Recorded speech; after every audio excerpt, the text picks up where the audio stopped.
out there that are grieving to take into consideration their children. If it's for them to go out together, don't leave them behind. Some of the widows, they want to go to one program or the other and leave the children behind. Don't leave them behind. Create an avenue where they can also go out and mix with other people. It will help both the mother and the children to be healed in the grieving journey. That's a good point. I agree. I think it's definitely important to grieve and heal as a family unit.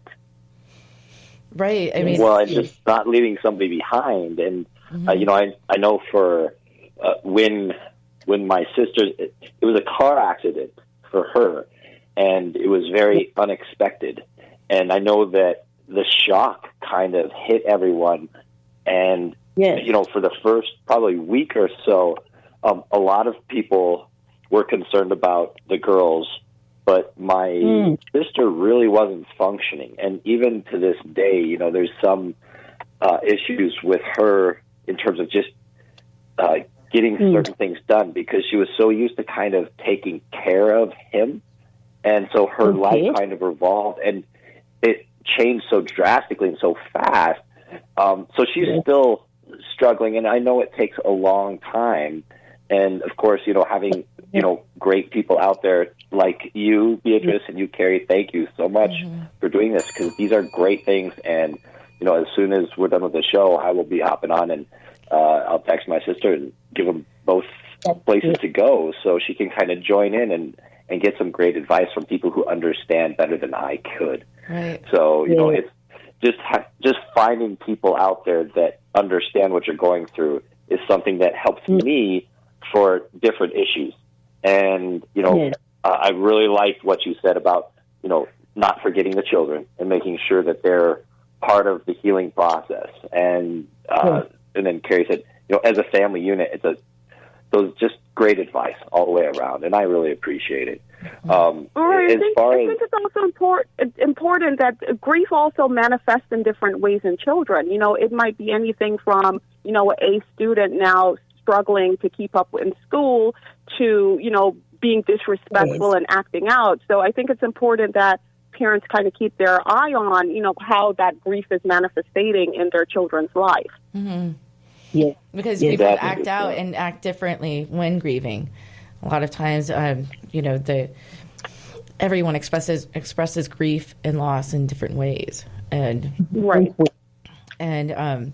there's the 5 stages of grief and loss, and people can go up and down in denial, bargaining, anger, depression, acceptance. Try to think of them in order, but. So you can become accepting, then something happens over the holidays and go right back to a depression or, all sorts of things. And we can go up and down through those levels of grief and loss throughout a lifetime. And some people take years and decades to recover, and it's not something easy to do. And Beatrice, you lost your husband 8 years ago? Yes, I was at the age of 34. I became a widow at the age of 34. I have a boy of a year old in my hands then. It was not easy because discrimination in Africa, widows, when it's as if you have failed. I lost my husband at the age of 34. To me, I failed.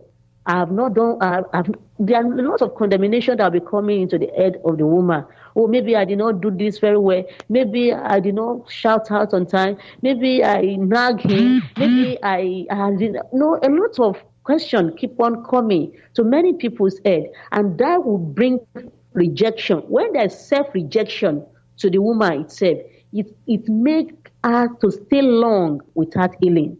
Mm-hmm. So we need people around you to enable you, and it is only those that through what you are passing through that understand the kind of advice they can give to you. Like, for example, a widow called me and said that she is a pastor's wife and her husband died as a pastor and is not getting the support from the church. What can she do? And this is a church where she has grown up, where all her life depends on, and they are not supporting her. I look at it and say, come, it is not the fault of the pastor.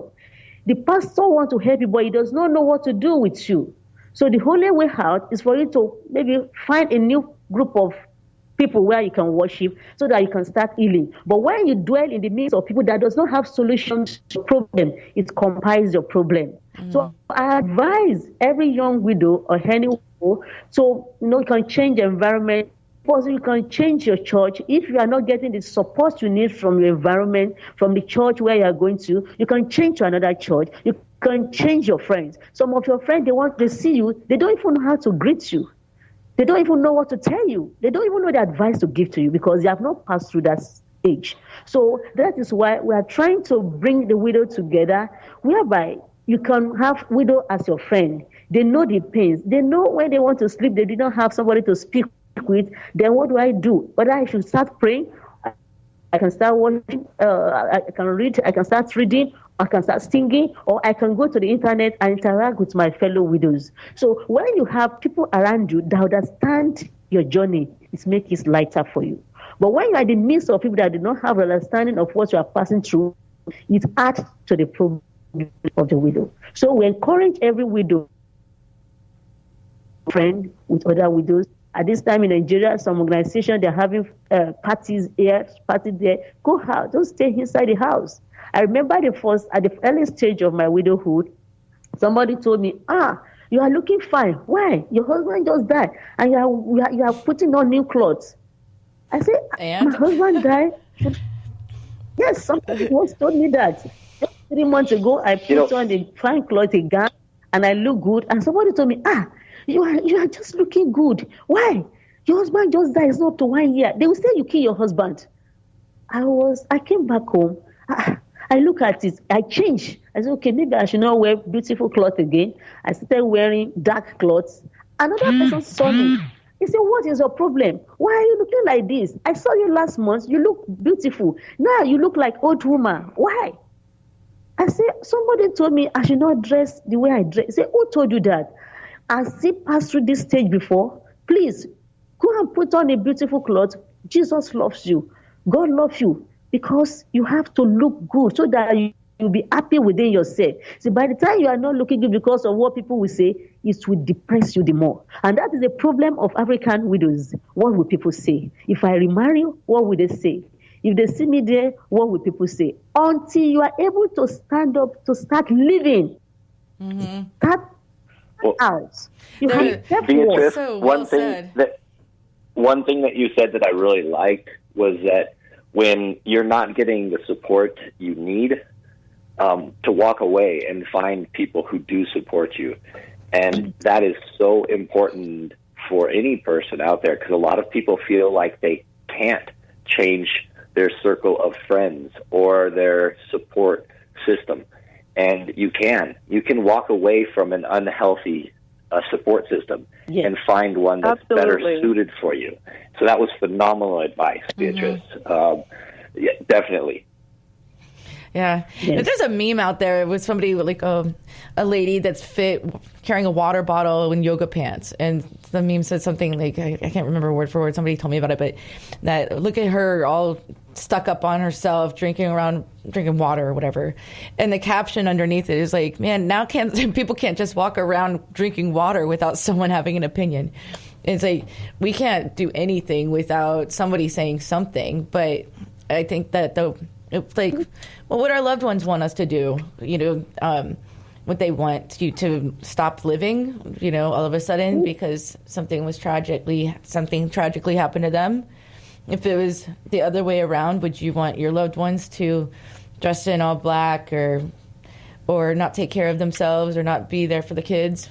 It's just like, and I mean, and self-care is so important, especially during the holidays, that we need to get out and do stuff and enjoy life as much as we can. Yeah, tomorrow's promised to no one. Exactly. Yes. And as much as I also encourage that, you find a new tribe, you find other people to be with, I think it's important for those who are not grieving or have not experienced widowhood to still extend an invitation, because I find a lot of times that they don't know how we're going to handle the invitation. Like, oh, maybe she's too sad. I think it's important that they still invite the person who's grieving. Mm-hmm. You know, even if we say no today, continue to invite us, continue to extend that invitation. Because, you know, one of these days we might just decide, like, yes, we do want to attend. So I think it's important that they not take it personal, that they allow us and give us the option to just continue giving us that invitation and extending that, you know, that hospitality to us. You guys are all welcome to my house over the holidays. Please come join me. Just come on over from Nigeria.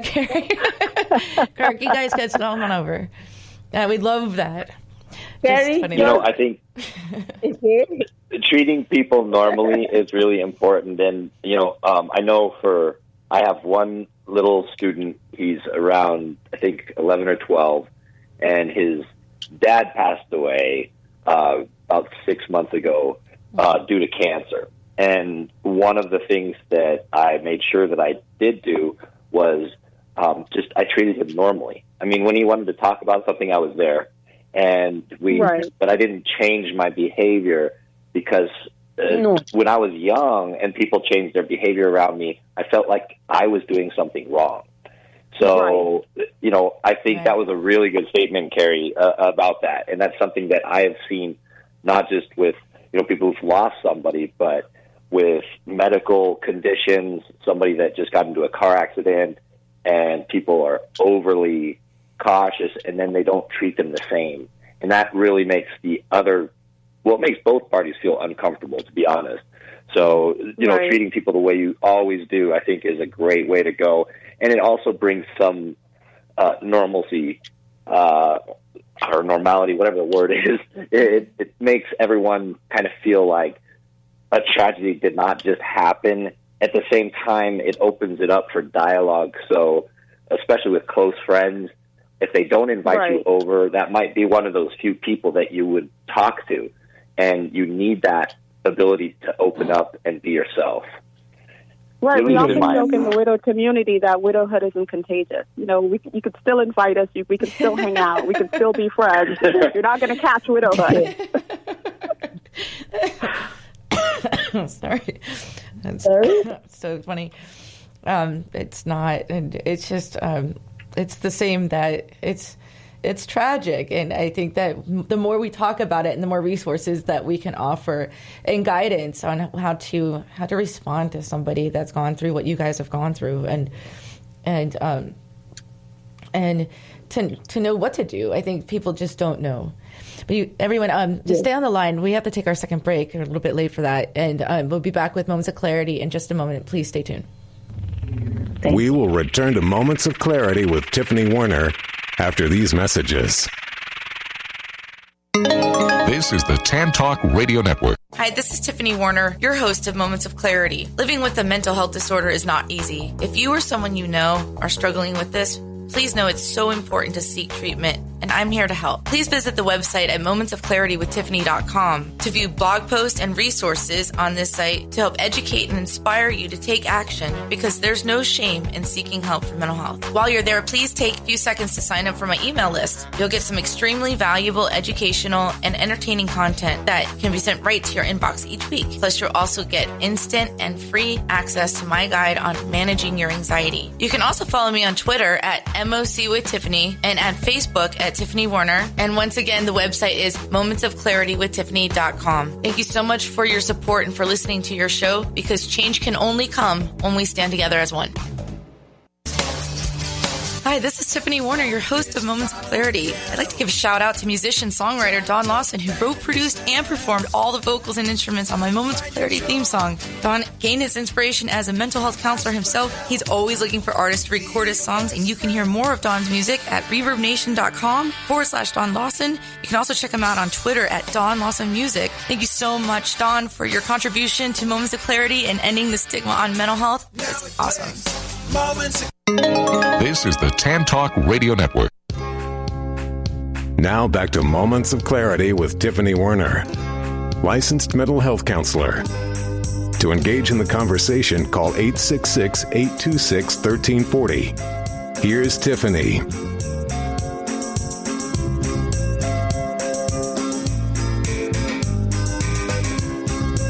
licensed mental health counselor, and I'm your host. Welcome back.